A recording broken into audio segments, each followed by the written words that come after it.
Nah, kira-kira adalah seperti itu. Tentunya inilah bukan merupakan kabar gembira.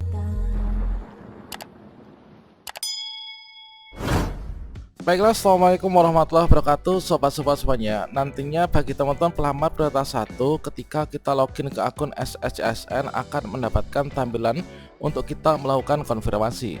Nah, bagi teman-teman yang di sini ada notifikasi belum mendapatkan penempatan, maka teman-teman harus melakukan konfirmasi apakah kita setuju ataukah tidak. Berikut nanti kita akan mendapatkan konsekuensi yang akan kita dapatkan ya. Berikut adalah kategori guru honorer prioritas 1 atau guru yang sudah lulus passing grade, yang mana di sini terdiri dari THK 2, guru honor sekolah negeri, PPG, dan juga guru honor sekolah swasta yang nanti akan mengalami turun prioritas ya, menjadi pelamar prioritas yang kedua, sehingga nanti kita mengikuti seleksi verifikasi ataupun juga kesesuaian. Kira-kira dari kategori-kategori guru ini apakah kita termasuk dan harus ikut seleksi verifikasi, artinya kita turun prioritas ya.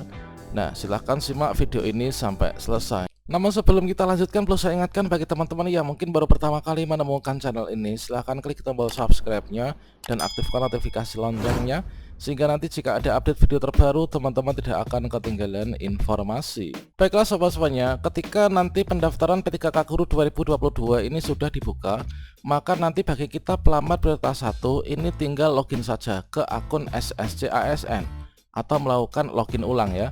Kita tidak perlu melakukan pembuatan akun lagi.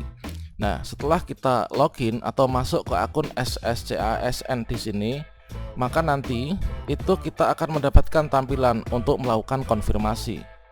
Nah, bagi teman-teman yang ketika login ke akun SSCASN mendapatkan notifikasi pemberitahuan bahwa kita itu belum mendapatkan penempatan untuk P3K Guru tahun 2022, entah dikarenakan untuk formasi kuota yang ada di sekolah kita atau mungkin di instansi kita itu sudah habis dikarenakan kita masuk misalkan sajalah entah itu P2 ataukah mungkin P3, ataukah per kategori kita itu adalah termasuk yang kalah ya, entah itu dari THK 2 atau mungkin guru sekolah negeri, lulusan PPG ataupun juga guru sekolah swasta. Maka di sini nanti kita harus melakukan konfirmasi. Nah, untuk konfirmasi ini akan ada dua pilihan. Pilihan yang pertama adalah kita setuju. Pilihan yang kedua kita tidak setuju bahwa kita belum mendapatkan penempatan. Nah, bagi pelamar prioritas 1 atau yang sudah lulus passing grade, ketika kita itu klik setuju, maka nanti kita konsekuensinya itu adalah kita akan tetap menjadi guru honorer ya pada sekolah tempat tugas kita pada saat ini.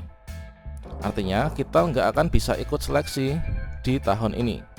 Nah, berikutnya kalau misalkan kita klik tidak, maka kita tidak setuju ketika kita nggak mendapatkan penempatan dan kita berupaya untuk mendapatkan penempatan, maka kita klik tidak. Nah, konsekuensi kalau misalkan kita klik tidak, ini nanti kita akan turun prioritas teman-teman.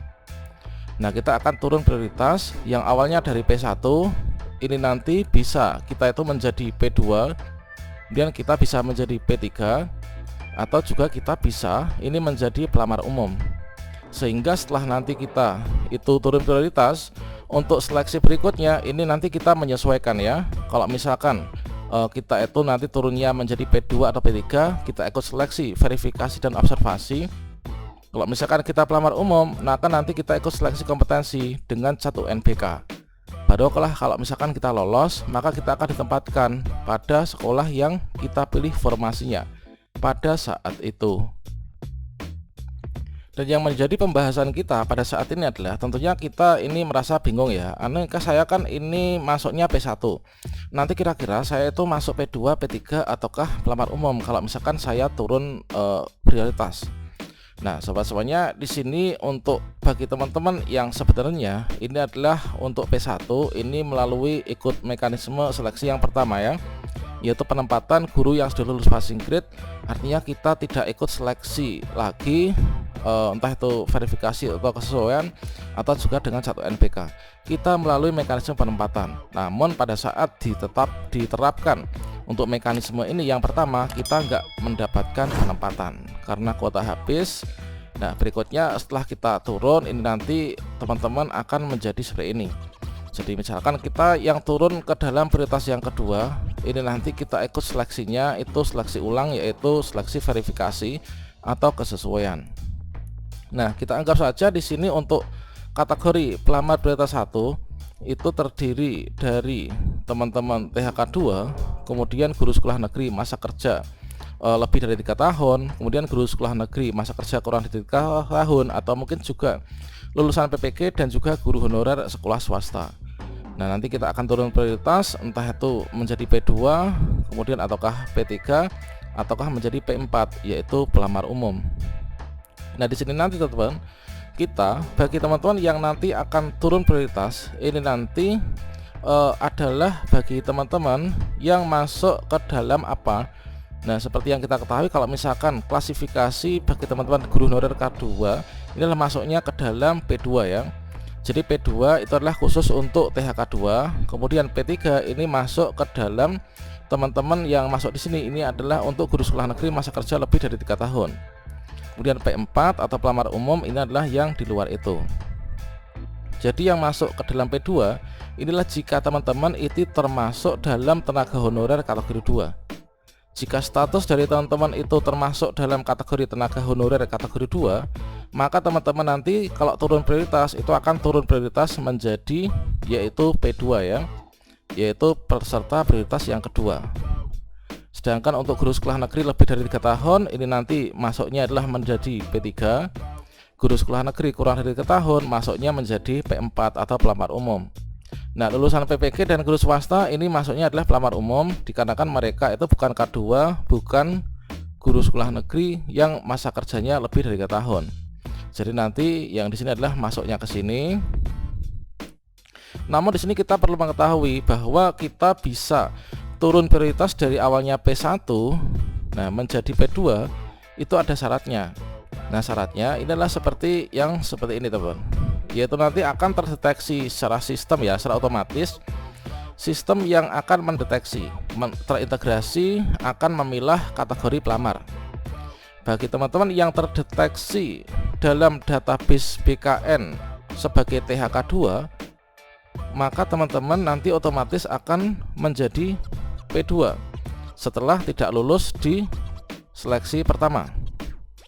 Setelah teman-teman nggak mendapat penempatan kemudian klik tidak, ini nanti otomatis akan menjadi pelamar prioritas yang kedua.